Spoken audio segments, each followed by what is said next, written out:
le mois d'août, avec la grâce, la communion de Dieu. Oui, c'est une grâce que Dieu nous donne chaque jour, chaque heure, chaque moment. Nous allons prier pour nous tout dans la main de Dieu. Seigneur, merci pour ta prestation de nous. Merci que tu nous appelles d'être là ce matin, Seigneur Dieu, à la première heure, Seigneur Dieu, pour te rendre grâce, Seigneur Dieu. Parce que c'est toi qui fais des prodiges et des miracles au milieu de chacun de nous. Reçois ta parole ce matin, reçois ta bénédiction, reçois chacun de nous au nom de Jésus-Christ. Amen.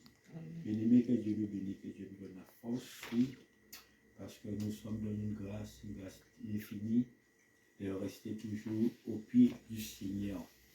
Oui, quand le chemin, je vais là-bas, oui, je suis près de toi. Passons mon temps à la louange, oui, au pied du Seigneur. C'est là ce qui a la louange et l'adoration et la paix. Avec Dieu, il y aura toujours le bonheur et la grâce. Le conseil du Seigneur ce matin, nous allons trouver dans le psaume 23. Oui, psaume 23 qui parle du berger excellence. Parce que nous avons toujours besoin de berger excellence. Qui sont, c'est l'Éternel des armées, Jésus-Christ, le roi des rois. C'est lui qui prend soin de ce troupeau et de ce brebis. Qui nous dit le psaume 23, le verset. L'Éternel est mon berger, je ne manquerai de rien. L'Éternel est mon berger, je ne manquerai de rien. Oui, bien aimé. Le psalmiste, le roi David, savait comment proclamer son Dieu. Il savait que l'Éternel est son berger. L'Éternel est son soutien. L'Éternel est avec lui. Il peut proclamer ça à haute voix avec la confiance et la détermination. Et c'est pour cela que nous sommes sous cette terre de bien-aimés, que nous savons qu'il y a un Dieu qui existe, qu'il y a un Dieu qui marche avec nous, qu'il y a un Dieu qui est pour nous. Oui, et c'est pour cela que nous devons avoir l'assurance, nous devons avoir la confiance et la détermination. Oui, quelles que soient les difficultés, quelles que soient les épreuves, les situations de la vie, mais il ne faut pas marcher la tête baissée. Il ne faut pas être aussi des hommes et des femmes qui sont perturbés, mais il faut avec la confiance et l'assurance. Et que nous bannissons la crainte. Oui, parce que parfois, nous doutons dans les moments difficiles, nous doutons dans les épreuves que l'Éternel est mon berger. Parce que parfois, les situations deviennent, nous pensons que l'Éternel n'est pas là avec nous. Oui, il est là avec nous. Parce que le berger, quand il lâche ses brebis dans le pâturage, il regarde, il examine pour voir celui qui a un problème, celui qui n'a pas un problème. Oui, il regarde. Et les brebis sont en train de la goûter. Mais le berger surveille. Et c'est pour cela, parfois, Dieu nous laisse un moment dans la solitude pour nous laisser voir comment nous agissons dans les moments difficiles, dans les moments d'épreuve, dans les moments d'attente, pour voir réellement si nous croyons qu'il est notre berger, s'il croit qu'il va nous délaisser. Et c'est pour cela, parfois, ça arrive à beaucoup d'hommes et de femmes qui pensent, qui relâchent, qui veulent abandonner, qui veulent délaisser.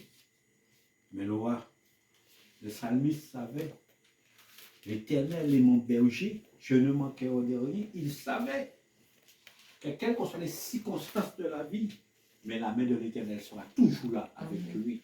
Oui, la main de l'Éternel sera toujours pour fortifier sa vie, pour restaurer sa vie. Oui, et pour diriger, pour construire sa vie aussi, parce que nous avons besoin de Dieu pour nous construire sur cette terre-là. Oui, pour nous diriger sur cette terre-là. Oui, mais le psalmiste savait ça. Et pourquoi il avait assurance, quelles que soient les difficultés de la vie, l'épreuve, mais il proclamait l'Éternel, oui, et mon berger. Et en plus, il a fermé, il ne manquera de rien, parce qu'il sait, un berger, s'il arrive dans un pâturage, il voit qu'il n'a pas de lait, il va changer de pâturage pour amener ses brebis dans un pâturage qui a de lait. Oui, et pour que ces brebis puissent manger en abondance. Et s'il regarde aussi, il voit qu'il n'y a pas de l'eau, oui, mais il ne va pas laisser ses brebis. Il va chercher un pâturage qui a de l'eau, et pour que ces brebis puissent boire, oui, qu'ils ne puissent pas avoir soif, et qu'ils puissent être désaltérés. Oui, et c'est pour cela le psalmiste disait, l'Éternel est mon berger, je ne manquerai de rien. Parce qu'il sait que le bon berger n'abandonne pas dans les moments difficiles.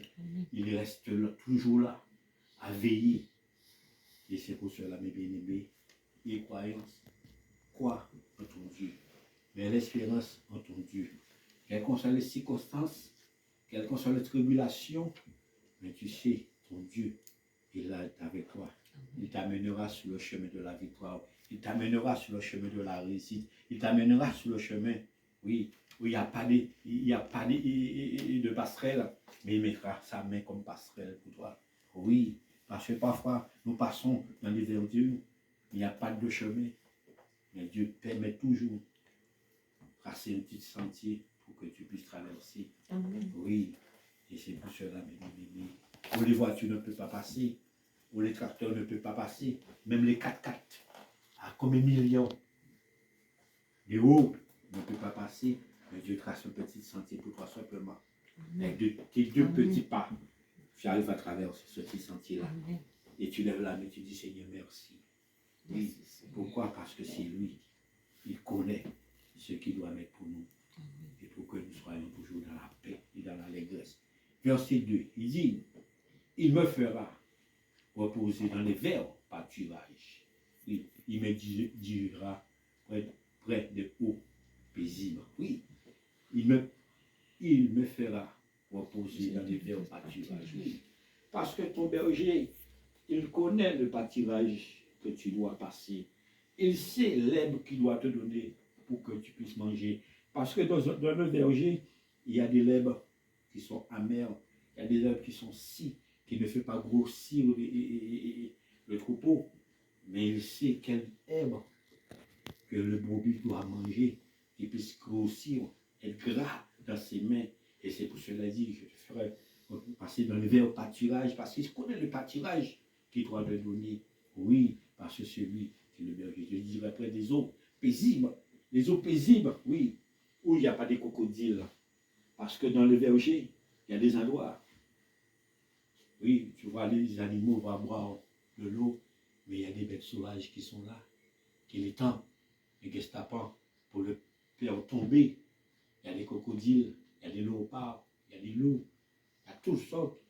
Mais lui, il te fera passer vers les eaux paisibles, restaure, oui, il y a la tranquillité. Et oui, et tu vas boire tranquillement, soif, en paix. Et c'est pour cela, la Bible, c'est lui qui est notre eau. La Bible, c'est lui qui restaure la vie d'un homme, restaure la vie d'une femme, restaure la vie d'un jeune. Oui, quand tu bois la parole de Dieu, tu es désaltéré. Tu n'as plus de soif. Oui, tu vis en paix et tu es dans la tranquillité. Amen. Parce que c'est la parole qui est la source de vie. La parole qui est l'énergie. Oui, quand tu as battu, il te donne tout de suite une parole pour te refortifier, parole pour te mettre debout, que tu ne sois pas inébranlable. Que la paix de Dieu soit avec toi ce matin. Amen. Amen. Oui, verset 3. Il restaure mon âme. Oui, il me conduit dans les sentiers de la justice à cause, oui, de son nom. Oui, il me conduit dans les sentiers de la justice. Oui, il restaure l'âme. Parce que quand l'âme est abattue, l'âme n'a plus de force, plus de goût. Mais l'Éternel sait pour fortifier l'âme d'un homme, d'une femme. Parce que l'âme, la nourriture de l'âme, c'est la parole de Dieu. C'est la voix du bon berger. Oui, c'est ça la nourriture de l'âme. Mais il sait pour restaurer. Il sait pour pouvoir valoriser ton âme, conduire ton âme dans la paix, dans la tranquillité. Oui, pour sortir ton âme dans la prison. Parce que l'âme peut être emprisonnée aussi. Oui, par les soucis de la vie, par les angoisses de la vie. Mais Dieu peut restaurer. Oui, il te conduit sur le sentier de la justice. Le sentier de la justice, que tu puisses marcher en paix, dans la tranquillité, dans la droiture, dans la justice. Oui, dans l'obéissance, dans la soumission, dans l'honnêteté. Oui, tout ce qui est mesquin, tout ce qui est tromperie, ça ne vient pas de lui. Il te enlève dans cette direction-là. Pour que tu sois en paix et dans la tranquillité. Tu ne sois pas redevable à la loi. Oui, parce que la loi arrête simplement ceux qui sont redevables à eux, ceux qui ne marchent pas dans la justice. Mais tu sois un homme, une femme qui marche dans la justice. Oui, à cause de son nom, parce que son nom est saint, son nom est agréable. Oui, avec lui, il n'y a pas de. Avec lui, son nom n'a pas de défaut. Oui, le nom de l'Éternel est au-dessus de tous les noms. Oui, à cause de son nom. Bien-aimé, connais ton Dieu ce matin. Connais le Dieu qui t'a appelé à son service. Connais le Dieu qui t'a enlevé où tu étais, dans la noirceur, dans les difficultés. Mais maintenant, il veut te mettre sur le sommet. Oui, le sommet, c'est la lumière. Et quand la lumière est claire, tout le monde le voit. Et tu es brille comme l'étoile du matin. Parce que c'est lui seul qui est capable de faire cause de son nom. Le nom de l'Éternel des armées. Verset 4, il dit quand je marche dans la vallée longue de la mort, oui, je ne crains aucun mal car tu es avec moi. Oui, parce que le psalmiste savait, il sait. Oui, quand il marche dans la vallée, mes bien-aimés, il y a des bonnes choses dans la vallée. Dans la vallée, il y a des papillons, il y a des oiseaux, il y a des arbres fruitiers. Oui, il y a des sources d'eau. Il y a pas mal de bonnes choses dans la vallée. Mais dans la vallée aussi, il y a des embuscades dans la vallée aussi. Dans la vallée, il y a des crocodiles. Dans la vallée, il y a des bêtes sauvages. Dans la vallée, oui. Tu peux trouver des obstacles. Mais il dit quand tu marches dans la vallée non de la mort, il est là. Il veille sur toi. Quelles que soient les difficultés qui peuvent venir, mais il peut faire affronter ces difficultés-là pour te protéger, pour te donner la vie en abondance, la vie en paix, la vie dans l'assurance. Parce que c'est lui qui le met le temps et les circonstances. Qui peut venir devant Dieu? Qui peut affronter Dieu face à face? Personne.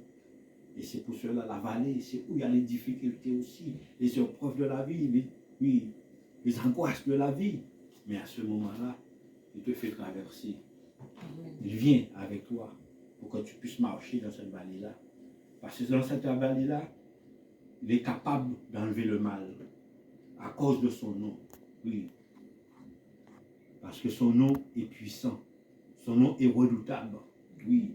Tu doutes, il table et ton bâton, mes ratio.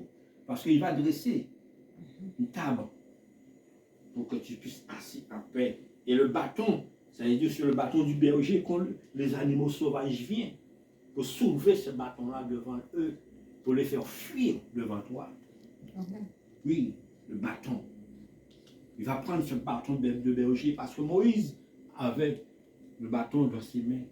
Et c'est avec ce bâton-là qu'il faisait des miracles, des prodiges pour libérer le peuple, pour faire le peuple sortir en Égypte. Oui. Au départ, ce bâton-là valait rien. Mais quand Dieu bénit, et ce bâton-là, c'est avec lui que Moïse a eu un grand libérateur. Mais le bâton de l'Éternel est encore plus puissant que le bâton de Moïse. Oui, et c'est pour cela, mes bien-aimés, tu es dans la bonne direction. Ton Dieu est avec toi. Ne promène pas des regards inquiets. Verset 7. Tu dresses devant moi une table. Oui, tu dresses devant moi une table en face de mes ennemis. Et tu déhuiles ma tête et ma coupe déborde. Oui, bien-aimé, Dieu est capable de faire des choses à merveille. Tu dresses devant moi une table en face de mes ennemis. Oui, et tu déhuiles ma tête. Oui, parce que Dieu, quand il t'appelle pour que tu sois un instrument entre ses mains. Oui, mais il faut qu'il puisse te rendre. Et quand il met l'appel sur toi, quelles que soient les circonstances de la vie, mais tu seras inébranlable. Oui, parce que personne ne peut défaire le plan de Dieu. David, quand Saül n'obéissait pas, l'Éternel est venu loin David. Et David a passé par des moments difficiles. Mais l'huile que Dieu avait mise sur lui la permet. Il restait toujours inébranlable face à les difficultés. Il a été face à Goliath, un géant de 3 mètres. 200 kilos, un petit jeune de 16 ans, 16 à 17 ans. Mais il avait quelque chose sur lui. Oui, l'huile que tu l'avais oint. Oui. Et ce quand Dieu te oint avec cette huile-là, tu deviens un homme inébranlable. Oui. Et tu deviens un instrument. Ma coupe déborde, oui. Tu deviens un instrument. Parce que ta coupe va déborder de bénédiction. Ta coupe va déborder de grâce, action de grâce. Partout où tu passeras, Dieu fera des prodiges avec toi. Amen. Tu seras un instrument, une bénédiction dans la main de Dieu. Amen. Et c'est pour cela, mes bien-aimés, laisse l'Éternel soit ton berger. Laisse l'Éternel diriger ta vie. Ne va pas donner de coup de main à Dieu. Mais laisse-le. Quelles qu'en soient les circonstances, il connaît à quelle heure, il connaît à quel moment, il connaît à quel jour pour venir ou t'amener pour la direction que tu voulais aller. Amen. Et parfois, nous voyons le temps, mais nous voulons donner Dieu un coup de main sur le temps. Ah, c'est pas comme ça je voulais, c'est pas comme ça je voyais. On laisse le temps. Parce que le berger sait, quand il met son trou et ses brebis dans un pâturage, il sait à quelle heure il va se lever et à quelle heure il sortira avec eux. Oui, et l'Éternel, il sait pour nous. Verset 6. Oui, le bonheur et la grâce m'accompagneront tous les jours de ma vie. Oui, le bonheur et la grâce, parce que le bonheur viendra tous les jours de ta vie. Amen. Même s'il y a des difficultés qui viendront, mais Dieu prendra l'autorité sur les difficultés pour apporter le bonheur pour toi. Amen. Pour que tu ne sois pas dans la tristesse, Amen. que tu ne sois pas dans la peine, Amen. mais que tu sois toujours un homme, une femme joyeuse face à les difficultés. Les mêmes personnes qui ont les mêmes difficultés que toi, mais tu le vois dans la défaillance. Et toi, quand tu passes les mêmes épreuves qu'eux, mais toi, tu es debout. Tu es inébranlable. Il dit, comment fait-il? Oui, parce que tu as quelque chose de différent. Il t'a oint de son huile. C'est l'huile qu'il a mis sous toi. L'action de grâce, la bénédiction. Oui, qu'il a déposé sur toi, qui te donne la force d'à surpasser. Parce qu'en Israël avait beaucoup de rois. Mais ce n'est pas tous qui avaient lui été oint par l'Éternel. Mais David était oint par l'Éternel. Et David faisait la différence parmi les autres rois. Oui, les autres étaient dans la défaillance. Les autres étaient dans l'échec. Mais lui, il était toujours dans la réussite. Pourquoi? Amen. Parce que l'Éternel était son berger. Amen. Oui, il faisait confiance à son Dieu. Il abandonnait sa vie à son Dieu. Oui, il faisait un seul avec son Dieu. Et là, le Dieu lui donnait toujours le bonheur, la réussite sur tous ses ennemis, sur toutes les difficultés. Et Dieu donnait toujours la réussite.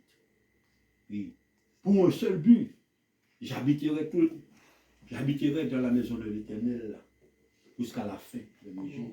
C'était pour ça là, parce que qui a voulu construire Amen. la maison pour l'Éternel? C'était David qui voulait construire la maison pour l'Éternel. L'Éternel a dit non, laisse, c'est ton fils Salomon qui va le faire pour moi. Mais c'est David qui a eu l'idée, parce qu'il a vu ce que Dieu a fait pour lui. Et c'est pour cela que Dieu était avec nous. Mais pour un seul but, que nous demeurons dans la maison de l'Éternel. Nous ne nous retournons pas dans le monde. Le monde n'a fait plus partie de nous. Mais nous faisons partie des hommes célestes. Les situations, des gens de la maison céleste de Dieu. Oui. Nous sommes sortis de dehors, mais nous sommes entrés dans l'intérieur. Oui. Et c'est pour cela que Dieu verra toujours sur toi. Que tu restes toujours dans sa maison. Le bon berger, Jésus a dit une parole dans le livre de Jean 10, le verset 11. Le bon berger donne sa vie pour ses brebis. Oui, le bon berger donne sa vie pour ses brebis. Jésus-Christ a donné sa vie pour montrer réellement il est un vrai berger. Il a donné sa vie. Oui, Jean 10, verset 11. Je suis le bon berger. Le bon berger donne sa vie pour ses brebis. Oui, Jésus a fait le preuve d'amour, preuve d'action. Oui, il a donné sa vie à la croix de Golgotha. Oui, devant tout, il a été là pour chacun de nous. Et pour qu'aujourd'hui, que nous avons un berger par excellence, aujourd'hui que nous ne vivons pas comme nous voulons, mais que nous avons quelqu'un qui nous surveille sur nous, qui prend soin de nous. Mais son nom, c'est l'Éternel. Son nom, c'est Jésus-Christ des armées. Oui, et c'est pour cela qu'il a donné sa vie pour chacun de nous. Mais regardez aussi la puissance d'un berger. Le berger est là dans les moments difficiles. Le berger est là dans les moments de tracas. Oui. 1 Samuel 17. Et à partir du verset 34, dit David dit à Saül, mon serviteur fait paître les brebis de son père. Et quand les lions ou loups viennent enlever une du troupeau, je cours après lui, je le frappe et je rassasie, je rache le brebis de sa gueule. S'il dresse contre moi, je le saisis par la gorge, je le frappe et je le tue. Regarde, David a dit oui. Lui, il est un berger. Il est un berger. Le Père lui avait donné ce ordre de prendre soin de ses brebis. Mais il disait qu'un loup, le lion, le loup venait. Il courait pour arracher dans la gueule ses brebis. Oui, il ne laissait pas le loup, le lion manger ses brebis. Mais il courait pour enlever dans la gueule du lion.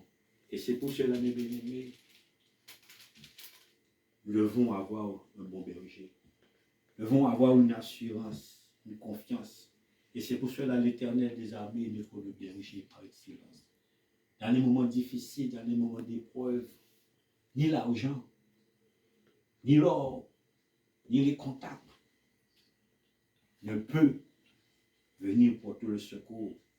Mais la main de l'Éternel peut venir porter le secours dans les moments difficiles. Oui, parce que David, s'il n'était pas un homme loin de l'Éternel, comment pour aller lutter contre un lion, un loup? Oui, il faut avoir de l'audace. Il faut avoir du charisme pour aller là. Mais David, c'est un guerrier. C'était un guerrier. L'Éternel savait que c'était un guerrier. Mais il allait. Parce qu'il avait la responsabilité de ses brebis. Les brebis de son père. Oui, il ne voulait pas qu'aucun perde. Mais il se battait pour aller arracher dans la gueule du lion et de l'eau un de ses brebis. Imagine-toi, si un homme est capable de faire ça, et ton Dieu, oui, ton Dieu qui a créé David, ton Dieu qui a créé même ces animaux sauvages, alors qu'est-ce qu'il ne peut pas faire pour toi dans les moments difficiles? Oui, verset 36 te dit, c'est ainsi que ton serviteur a trissé les lions et le loup, et il sera du Philippiens, la circoncis comme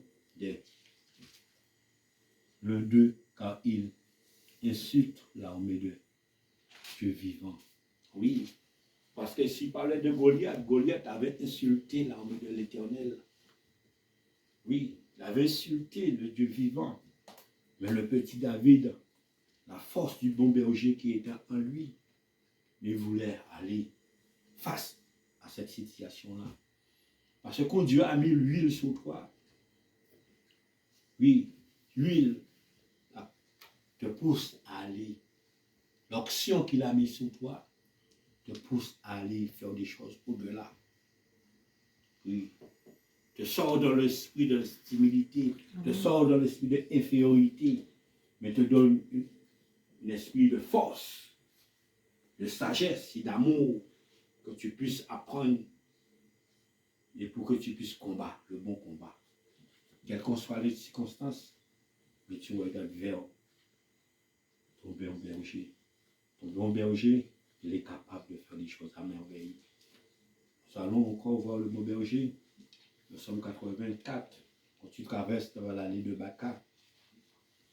L'allée de Baca, c'est des moments difficiles de l'épreuve de la vie. Et parfois, beaucoup de chrétiens, quand ils passent dans la vallée de Baca, ils veulent abandonner. Ils veulent tout laisser tomber. Non, parce que David n'a pas laissé tomber dans les moments difficiles. Il combattait. Oui, c'est le Psaume 84, à partir du verset 6. Heureux ceux qui placent en toi leur appui. Ils trouvent dans leur cœur des chemins tout tracés. Oui, heureux ceux qui placent en toi leur appui. Ils trouvent dans leur cœur des chemins tout tracés. Parce que quand tu places ton espérance en Dieu, ta confiance en Dieu, il met pour toi des chemins tout tracés. Amen. Et c'est pour cela que nous devons être sur cette terre-là des hommes et des femmes joyeux, heureux, quelles que soient les circonstances, parce que la vie ne changera pas pour toi. Oui, mais tu dois vivre dans cette vie-là. Tu dois comprendre comment affronter dans cette vie-là, pour utiliser cette vie-là. Mais il faut avoir des capacités. Oui. Le premier est heureux.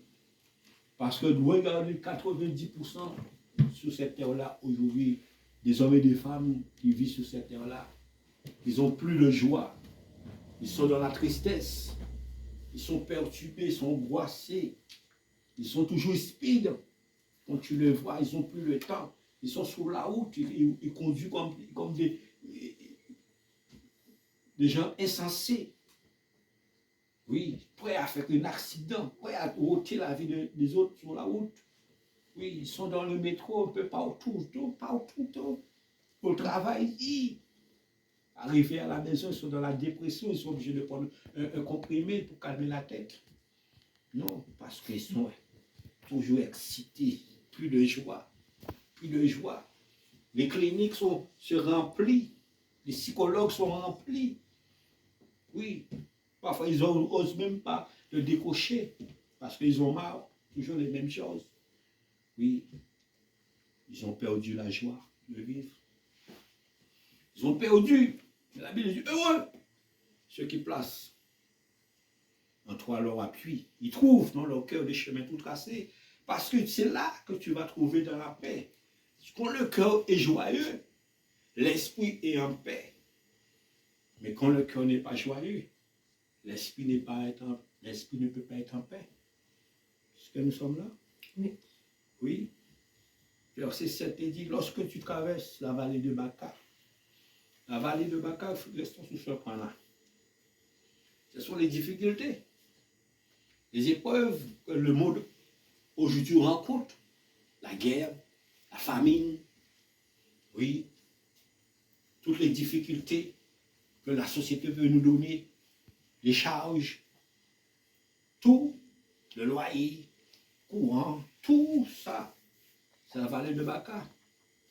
Pour te faire perdre un peu. Oui, tu travailles, tu ne vois pas le commencement. Tu ne vois pas la fin. Et pourtant tu travailles. Oui, tout ça, la vallée de Baca, les difficultés. Et parfois il y a ceux qui disent, bon, j'arrête, j'abandonne. Tombe dans la dépression, tombe dans la folie. Des jeunes femmes, des jeunes hommes, tu n'as plus d'âge devant la dépression. Tu n'as plus d'âge devant l'angoisse, devant la maladie. Tu n'as plus d'âge. Parce qu'ils passent dans la vallée de Baca. Et sans l'Éternel, qui peut te enlever dans la vallée de Baca? Personne. Mais le psalme dit, première chose, heureux. Parce que quand tu es heureux, quand tu passes dans la vallée de Baca, voilà ce qui vient t'accompagner. Il trouve, il la traverse et c'est un lieu plein de sources. Et la pluie le couvre aussi de bénédictions. Oui, parce que quand tu traverses la vallée de Baca, mais tu restes dans la joie, dans l'allégresse, tu restes l'homme et la femme que Dieu t'a appelé, tu ne changes pas, mais tu restes bien fixe. Tout de suite, il ouvre pour toi une source. Parce que tu es bobby, une source pour que tu puisses boire de l'eau. En plus, la pluie vient te couvrir de bénédictions. Oui, la pluie sort pour te venir apporter la fraîchesse pour toi. Si tu étais dans le désert, à ce moment-là, l'eau vient t'affraîchir. Oui, si tu étais soif, l'eau tombe sur ta tête, sur ta langue, en train de rafraîchir à l'intérieur de toi. Parce que l'eau est vitale. Sans l'eau, tu ne peux pas vivre sur cette terre-là. Oui, te couvre aussi de bénédictions. Et à ce moment-là, il met des bénédictions pour toi. Des bénédictions surnaturelles. Parce que c'est le Dieu de bénédiction. C'est le Dieu de grâce. Oui, parce que tu lui fais confiance.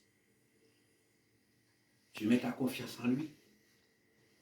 Il vient appuyer la confiance que tu l'as fait.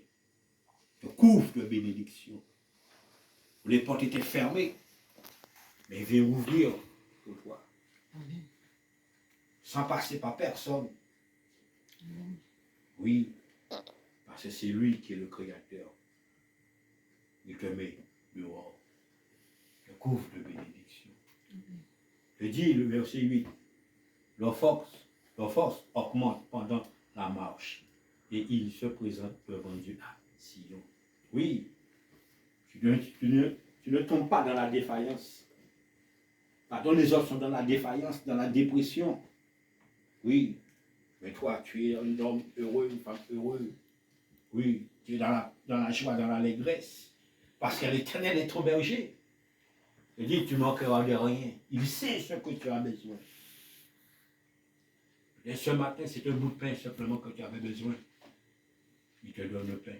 Amen. Et quand il te donne le pain, c'est la première chose que tu dis, merci Seigneur, action de grâce, tout de suite. Et tu manges en paix.